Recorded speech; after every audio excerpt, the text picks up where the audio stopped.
কাকা 2230 টাকা দাম হয়েছে। 2230 টাকা? ঠিক আছে, দিয়ে দাও।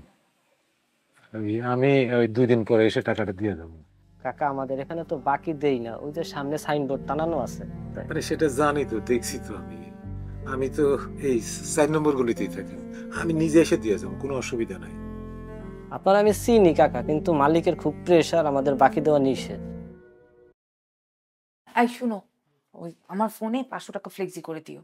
আচ্ছা ঠিক আছে। আরে সিফাত, তোর মায়ের ওষুধ তো শেষ হয়ে গেছে, তুই অফিস থেকে ফেরার সময় নিয়ে আসিস বাপ।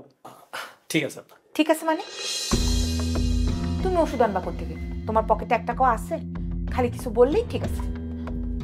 আব্বা, ও তো এই মাসে বেতন পায়নি, লজ্জায় আপনাকে বলতে পারেনি। ওর পকেটে 1 টাকাও নেই, কোত্থেকে ওষুধ আনবে বলেন?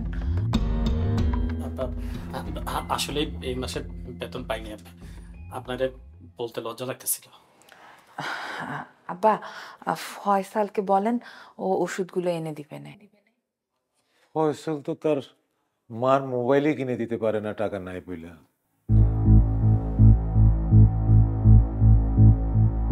ঠিক আছে, দেখি।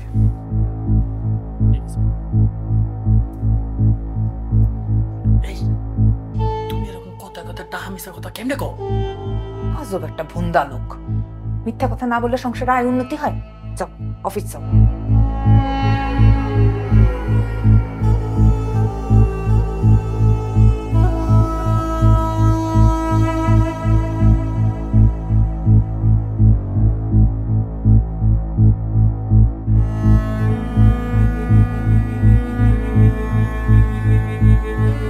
আসসালামু আলাইকুম কাকা। ওয়ালাইকুম আসসালাম। এই ওষুধগুলো একটু দাও তো। আছে কাকা, কতদিনের দেবো? 30 দিনের লাগতো তো, 15 দিনের দিলেই চলবো। আচ্ছা।